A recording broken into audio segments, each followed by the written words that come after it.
Maverick Florent ne sera pas candidat à l'investiture du Parti québécois dans la circonscription de Trois-Rivières.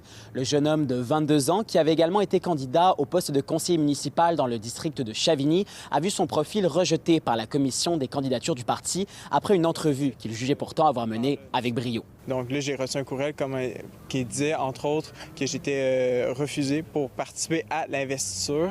Je ne connais pas, par contre, le motif du pourquoi, du comment. J'ai pas de haine ou je suis pas fâché. Je suis juste un peu mélangé, un peu triste par rapport à cette nouvelle-là. Moi, j'espérais pouvoir vivre cet esprit démocratique-là, de pouvoir essayer de convaincre mes collègues du Parti québécois de pouvoir voter pour moi. Malheureusement, je n'aurai pas cette chance-là de me présenter devant eux.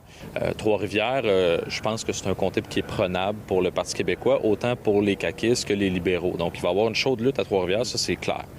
Puis la candidature de Maverick Florent, je ne pourrais pas la commenter, je ne connais pas son CV, mais il faut penser que le Parti québécois, en jugeant le comté comme prenable, peut peut-être mettre une candidature avec une certaine notoriété ou du moins un profil qui est recherché par le chef, qui vient équilibrer les autres candidatures déjà présentes dans la région. J'ai bientôt 22 ans. Je fais à 22 ans qu'est-ce que le monde en politique font généralement à 40, 50 ans.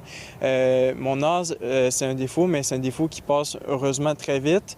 Donc, je pense que j'ai plusieurs années devant moi pour continuer à militer, pour faire de la politique. Parallèlement, la CAQ tente de recruter 25 jeunes par courriel pour pourvoir 25 postes de candidats dans plusieurs circonscriptions.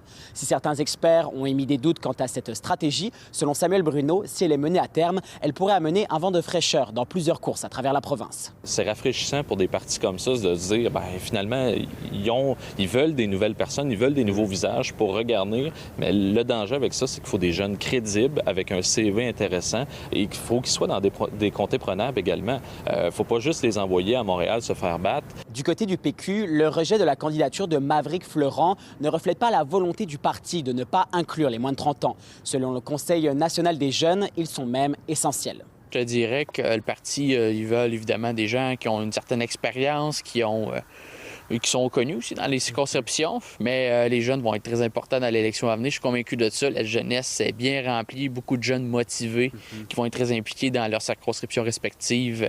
Pour ce qui est du candidat péquiste à Trois-Rivières, certaines rumeurs mentionnaient le nom de Louis Gendron, ancien directeur général du cégep de Trois-Rivières. Contacté par courriel, ce dernier a toutefois refusé de confirmer ses oui-dire. À Trois-Rivières, Samuel Bidot pour Nouveau Info.